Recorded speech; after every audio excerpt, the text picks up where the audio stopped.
Praise the lord, hallelujah.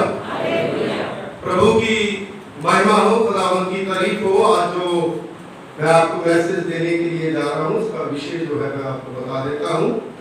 Have you obeyed the Lord?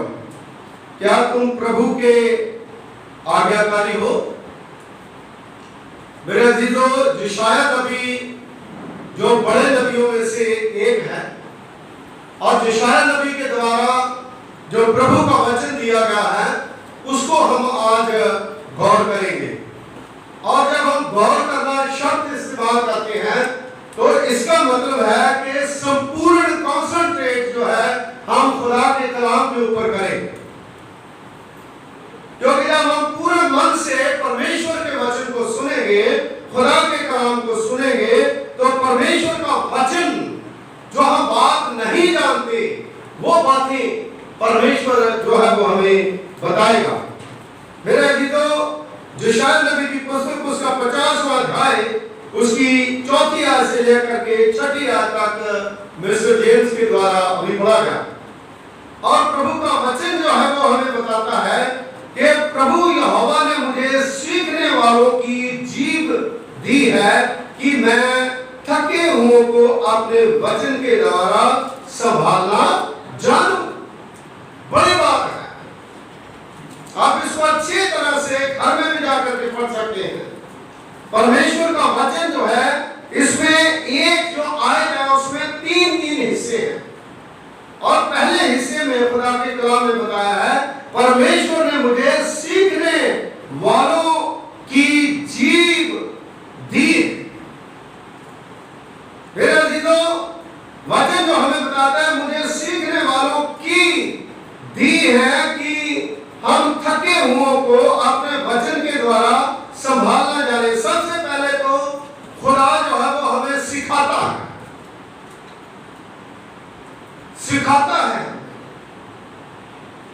खुदा अपने से सिखाता है। परमेश्वर हमें बोलता है, जब परमेश्वर हमें बोलता है हमें सुनना चाहिए। और जब हम सुनते हैं तब जो दूसरों को संभालते हैं। मेरे अजीजों, आज प्रॉब्लम क्या हो रही है? जो सिखाते हैं वो खुदा से नहीं सीखते,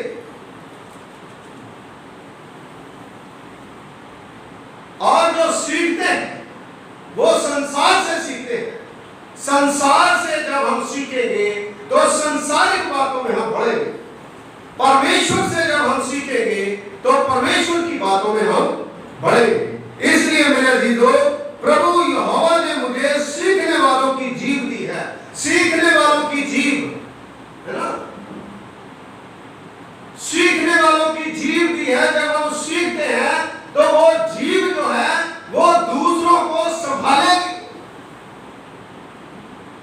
मेरे अजीजों, जब हम टेलीफोन पे बात करते हैं तो कुछ लोगों को जीभ जो खुदा ने दी है वो ऐसी करकरी जीभ दी है कि उसके कारण लोग जो है वो निराश हो जाते हैं, क्योंकि वो खुदा के कलाम को नहीं सुन सकते, परमेश्वर के वचन को नहीं सुन सकते। मेरे अजीजों, आज जरूरी है कि खुदा के कलाम को हम सुने। हमारा वे ऑफ टॉकिंग जो है वो कैसा है, इसीलिए हम एक दूसरे के साथ जुड़ नहीं पाते, एक दूसरे के साथ बैठ नहीं पाते। चाहे कोई भी हमारा ओहदा हो, चाहे कोई भी हमारी पोजीशन हो, जब बच्चा हो, जब बड़ा हो, जब बुजुर्ग हो, सब में एक बोलने का अच्छा व्यवहार तभी आएगा जब परमेश्वर के वचन को आप सुने। तब जो है मार्गदर्शन जो हम आपका करेगा। आपके हृदय में वो वचन जब तक नहीं जाएगा तब तक आप सही मार्ग जो है नहीं ले सकते। इसीलिए दाऊद नबी कहता है तेरा वचन मेरे पांव के लिए दीपक और मार्ग के लिए उजाला है। बड़ी बड़ी स्टेटमेंटें हम देते हैं, बड़ी बड़ी बातें हम करते हैं। हमने उसको इस तरह से घेर लिया, उस तरह से घेर लिया। मेरे अजीजों, जब हम मर जाएंगे, जब हम प्रभु के पास जाएंगे, जब वो आग की लपेटों में हमें घेर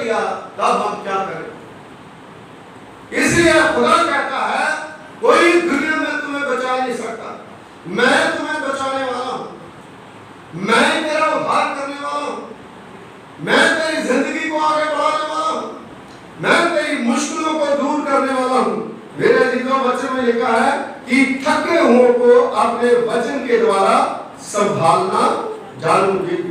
दूसरी चीज, बहुत से लोग जो है, जो पहले ही आदमी गिरा हुआ है, वो मतलब किसी भी तरह से उसको उठाने की बजाय अपने वचनों से उसको और भी ज्यादा परेशान कर देते। एक बच्चा रो रहा है, उसको आप 2 थप्पड़ लगाओगे जाकर और रोना शुरू कर। अगर प्यार से बोलोगे, बेटे तुम्हें क्या हुआ, तुम्हें क्या चाहिए, तुम्हें चॉकलेट चाहिए, और चुप कर जाए। इसी प्रकार खुदा के कलाम में लिखा है कि तुम बच्चे के समान बनो। बच्चा जो है उसके अंदर जो है ज्यादा देर वो बुराई जो है वो नहीं रहती, वो जो दर्द जो है नहीं रहता, वो लड़ते झगड़ते हैं उसी समय फिर एक साथ वो खेलते। मेरे जीजो, आज के जमाने में जब लोग जो है धड़ाधड़ मर गए, चले गए, अब भी हम मौत के छाये में होकर के चल रहे हैं। अगर हम नहीं वापस आए, नहीं तौबा करी, तो हमारी हालत जो है वो पानी से भी पतली। मेरे अजीजों, परमेश्वर का वचन जो है वो बताता है कि आपकी जीभ जो है, आप जो बोलते हैं, आपका हृदय जो है उसका प्रगटावा जो है वो मुंह से होता है, क्योंकि जो दिल से भरा वही बाहर। अब कलाम जो है वो मैं तैयार कर रहा था, कल से इसको देख रहा था, सुबह मेरे अंदर जो भरा है वही बाहर आएगा। अगर मैंने कोई तैयारी नहीं करी है ना, तो फिर वैसे ही आएगा। तो हम लोगों को तैयार होना, प्रभु हमें अपने वचन के द्वारा तैयार करता है कि आपने किस तरह से व्यवहार करना।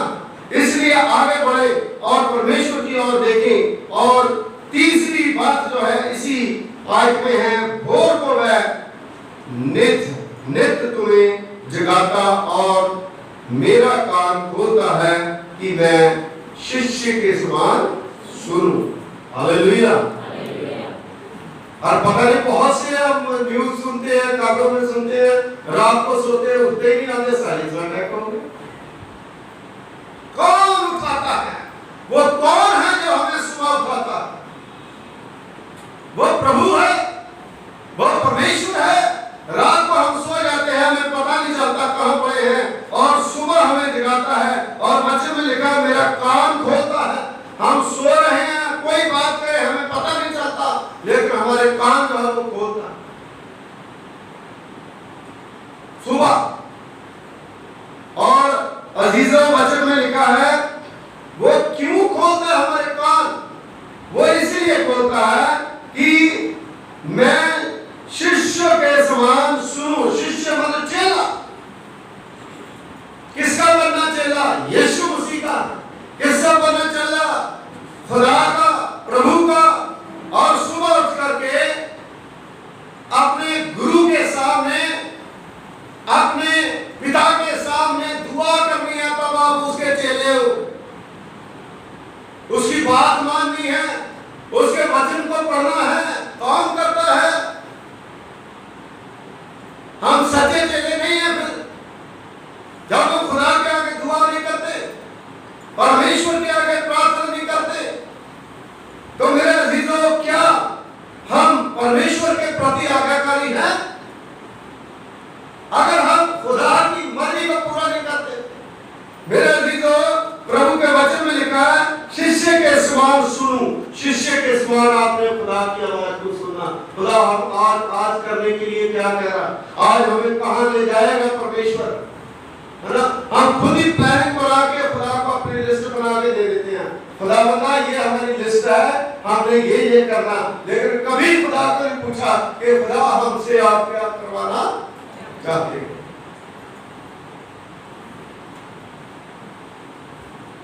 कैसी जिंदगी हम जी रहे हैं? मेरे अधिकार जिंदगी में कोई झमेला नहीं रहेगा, कोई परेशानी नहीं रहेगी। खुदा के सामने आप क्लियर हो जाओ। प्रभु के सामने जब तक आप क्लियर नहीं हो, तब तक आपको कोई भी रास्ता दिखाई नहीं देगा। अगर खुदा के सामने क्लियर हो, एक रास्ता बंद हो जाएगा, बोल देगा हालेलुया, हालेलुया।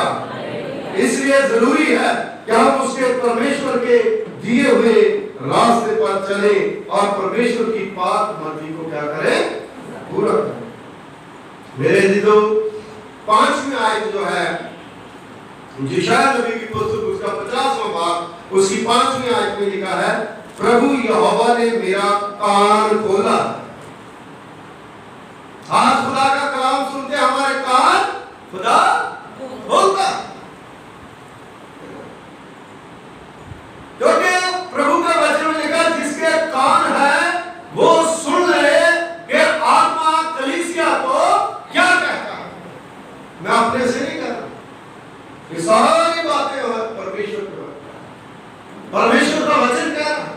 और मेरे अजीजों, प्रभु का वचन कहता है कि प्रभु यहोवा ने मेरा कान खोला है और मैंने विरोध ना किया। कान खोलना क्या होता है? जब हम लड़ाई झगड़ा नुक्ताचीनी करते हैं, जब हमारा नुकसान होता है, दूसरे लोग जो हमें थप्पड़ मारते हैं, जब हमारा कोई नुकसान हो जाता है तो कह देते हैं अब इसके कान खुल गए। Are you right? मैं ठीक कह रहा हूं? ये प्रभु का वचन जो है उसकी गंभीरता को समझे। ये कान खुल गए इसके, ये गड़बड़ करना होता नहीं है, फिर इसके कान खुल गए। तो मेरे अजीजों, आज जो कोरोना की महामारी है, आज हमारे कान जो है वो खुले हैं या नहीं? खुदा हमारे कान खोल देते जब बंद हो जाते हैं। और प्रभु के वचन में लिखा है उसने मेरा कान खोला है और मैंने विरोध ना किया ना पीछे हटा। हमें जब खुदा हमारे कान खोलता है, हमें कोई मुश्किल आती है, हमें पीछे नहीं हटना चाहिए, हमें आगे बढ़ना चाहिए। फिर क्या हो गया, दुख आ गया तो कोई बात नहीं, परेशानी आ गई तो कोई बात नहीं, कुछ न कुछ तो हमने गुनाह करे है ना जिसकी वजह से हमारे कान खुले हैं। कुछ न कुछ तो गड़बड़ियां हमने करी है जिसके कारण जो झेलना पड़ता है हमें। मेरे अजीजों, प्रभु का पवित्र पाक वचन जो है भजन संहिता उसका 40वां भजन उसकी 6 आयत में 6ठी आयत में लिखा है, मेल बलि और अन्य बलि से मैं प्रसन्न नहीं होता, तूने मेरे कान को खोल कर खोला। दाऊद नबी जो है वो कह रहा है जो बड़ा अमीर है, जो सब कुछ खुदा को चढ़ा सकता है, वो कहता है मैं बलि चढ़ाऊं, सब कुछ चढ़ाऊं, लेकिन मेरे कान को तूने खोला। कैसे कान को खोला? जब उसने गुनाह करा, जब उसने बुराइयां करी, नातान नबी के द्वारा परमेश्वर ने उसके कान खोल दिए। वो पीछे नहीं हटा, वो रोता रहा, उसने पश्चाताप करा। और प्रभु के वचन में इसी प्रकार यशायाह नबी लिखते हैं, विरोध ना करा, पीछे ना हटा। इस प्रकार संत पौलुस रसूल प्रेरितों के काम में जब हम प्रभु के पवित्र पाक वचन में पढ़ते हैं तो उसने उसके कान खोल दिया खुदा ने। जब दमिश्क के रास्ते में वो लोगों को सताने के लिए जा रहा था, राजा का पत्र लेकर के, तो मेरे अजीजों, संत पौलुस रसूल जो है वो लिखते हैं कि प्रेरितों के काम उसका 24वां अध्याय उसकी 19वीं आयत में अंत में, हे राजा अग्रिप्पा, मैंने उस स्वर्गीय दर्शन की बात ना टाली।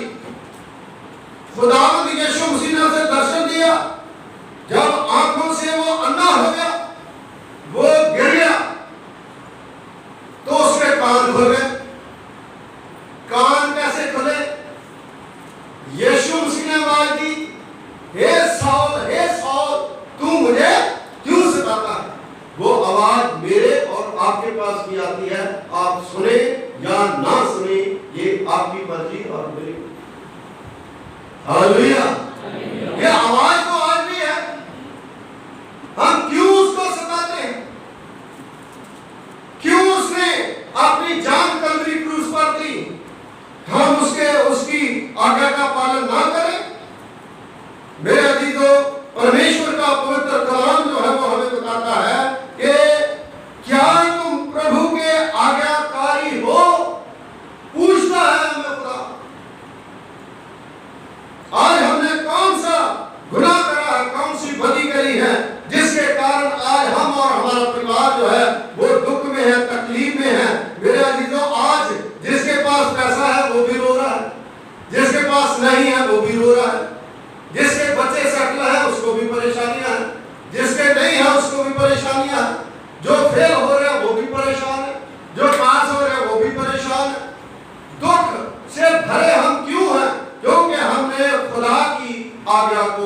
नहीं।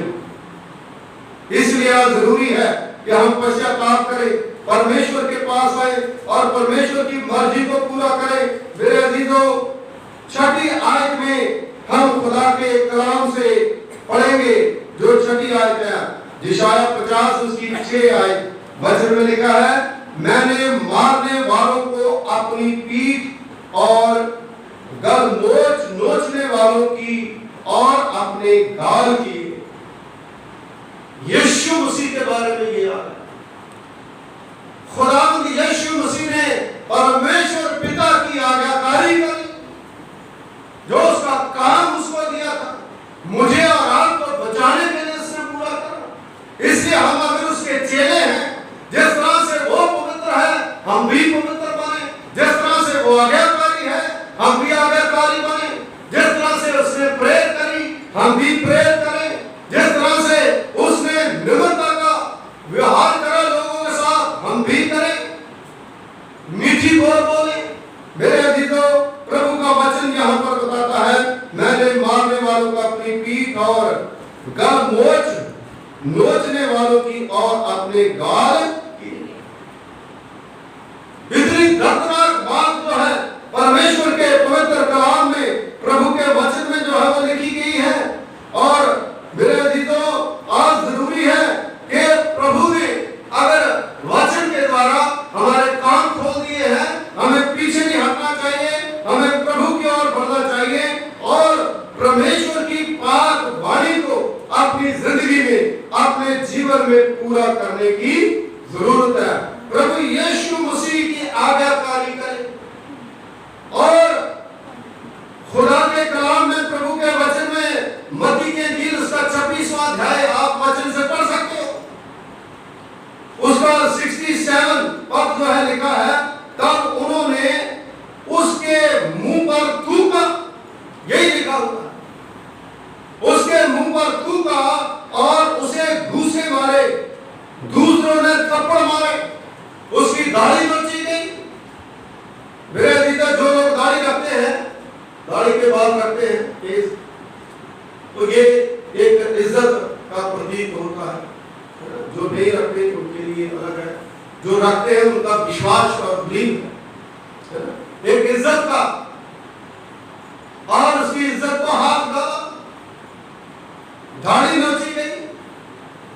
मेरे अजीजों, खुदावंद प्रभु यीशु मसीह ने हमारे लिए, क्योंकि हम पीछे हट गए, हमने उसकी आज्ञाकारी नहीं करी, हम पाप में पड़ गए, आदम का पाप जो है हमारे अंदर, और उस पाप की वजह से प्रभु यीशु मसीह इंसान बन के इस दुनिया में आया और खुदा के कलाम में लिखा, अपनी पीठ के ऊपर 39 कोड़े खाए, हाथों पांव में कीड़े छुपाए, फिर भी वो आज्ञाकारी बने रहा और नोचने वालों की और अपने गाल किए, दाढ़ी भी नोची और थप्पड़ भी खाए। मेरे अजीजों, क्या हम यहां तक आज्ञाकारी हैं?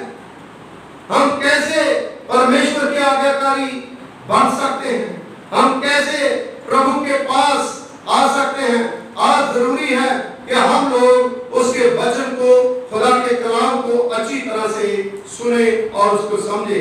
यूहन्ना की इंजील उसका 19वां अध्याय उसकी पहली 3 आयतें जब हम पढ़ते हैं तो लिखा है, इस पर पिलातुस ने यीशु को कोड़े लगवाए, सिपाहियों ने कांटों का मुकुट गूंथ करके उसके सर पर रखा और उसने बैंजनी वस्त्र पहनाया और उसके पास आकर के कहने लगे, हे यहूदियों के राजा प्रणाम, और उसे थप्पड़ भी मारे। तब पिलातुस ने फिर बाहर निकल करके लोगों से कहा, देखो मैं उसे तुम्हारे पास फिर बाहर लाता हूं, ताकि तुम जानो कि मैं उसमें कुछ भी दोष नहीं पाता। इसका मतलब प्रभु यीशु मसीह निर्दोष था, लेकिन फिर भी उसके साथ ये हुआ। मेरे अजीजों, मत्ती की इंजील उसका 5वां बाब उसकी 11वीं आयत में लिखा है कि तुम घबराओ मत, अगर तुम्हारे साथ कोई बुरा व्यवहार करता है, तुम पर दोष लगाता है, तुम्हें मारता है, क्योंकि तेरा फल जो है वो खुदा के घर में बहुत है। यीशु मसीह ने कहा अगर हरे पेड़ के साथ उन्होंने ऐसा करा तो तुम्हारे साथ क्यों नहीं करेंगे। इसलिए हमें उस प्रभु यीशु मसीह के ऊपर विश्वास करें जिसने अपना पूरा जीवन जो है वो मेरे लिए आपके लिए दे दिया। हम किसकी आज्ञाकारी करते हैं? हम शैतान की आज्ञाकारी। शैतान हमें कहता सिर में जा तो हम जल्दी चले जाते हैं। शैतान हमें कहता नाचने वाली जगह पर जा, हम बहुत जल्दी पहुंच जाते हैं। शैतान हमें कहता है कि वहां पर जाओ जहां पर बहुत बड़ी भीड़ लगी है, वहां पर खुदा का नाम नहीं है, वहां चले जाते हैं। शैतान हमें कहता है कि मुर्गे देने हैं, शराब की बोतलें देनी है, उसी समय चढ़ जाती है, कर्जा उठा के भी चढ़ाते हैं। लेकिन खुदा के घर के लिए, प्रभु के लिए हम क्या करते हैं? जिस प्रभु ने अपना खून बहाया है, जिस खुदा ने अपना जीवन जो है वो हमारे लिए दे दिया। मेरे अजीजों, क्या हम आज्ञाकारी पुत्र की तरह हैं? हमने उसको ग्रहण करा है तो हम उसके बेटे बेटियां हैं। यूहन्ना की इंजील उसका पहला बाब उसकी 11वीं आयत में लिखा है, जितनों ने उसे ग्रहण करा उतनों को उसने अपने बेटे और बेटियां होने का हक दिया। यशायाह नबी ने जो भविष्यवाणी करी है, क्या कभी गलत हुई? नहीं। जमीन आसमान टल जाएंगे लेकिन प्रभु का वचन जो है वो कभी भी टल नहीं सकता। मत्ती की इंजील उसका 27वां अध्याय उसकी 28वीं आयत में लिखा है, और उसके कपड़े उतार करके उसे लाल रंग का धागा पहनाया गया। बताइए, उसके कपड़े उतारे गए। प्रभु यीशु उसी को बेइज्जत करा गया, हमारे लिए उसने करा। इसलिए मेरे अजीजों, आज जरूरी है कि हम लोग उसका जो कुर्बानी है उसने दी, उसके मुताबिक प्रभु की आज्ञाकारी करें। आज अगर हम उसके आज्ञाकारी नहीं है तो हमारा जीवन, हमारी जिंदगी, हमारे बच्चे, हमारा परिवार, कोई सुख कोई चैन हमारे लिए किसी काम का नहीं। आइए दुआ। खुदावंद हमारे अनुग्रहकारी पिता, तेरा धन्यवाद करते हैं, तेरा शुक्रिया अदा करते हैं कि तूने अपनी बड़ी महान कृपा, महान फजल के द्वारा प्रभु ये होने दिया कि खुदावंद हम आपके पाक कदमों में आ सके। आज का वचन प्रभु पिता परमेश्वर जी जो यशायाह नबी की पुस्तक में से उसका 50वां अध्याय उसकी 4वीं आयत से लेकर के 6 आयत तक 3 आयतों के ऊपर हमने गौर करा। और प्रभु पिता परमेश्वर जी, हम शुक्रगुजार हैं कि आज का वचन हर एक की जिंदगी में काम करे और प्रभु पिता परमेश्वर जी का फल आए। प्रभु पिता परमेश्वर जी, हम शुक्रगुजार हैं जितने लोगों ने वचन को सुना, उनके खानदानों के ऊपर, उनके बच्चों के ऊपर आपकी आशीष, आपकी बरकत बनी रखे। सब पर अपना फजल कर, जो वीडियो के द्वारा इस वचन को सुनते हैं उनको भी ब्लेस करें। मसीह यीशु के वसीले से मांगते हैं, आमीन। God bless you.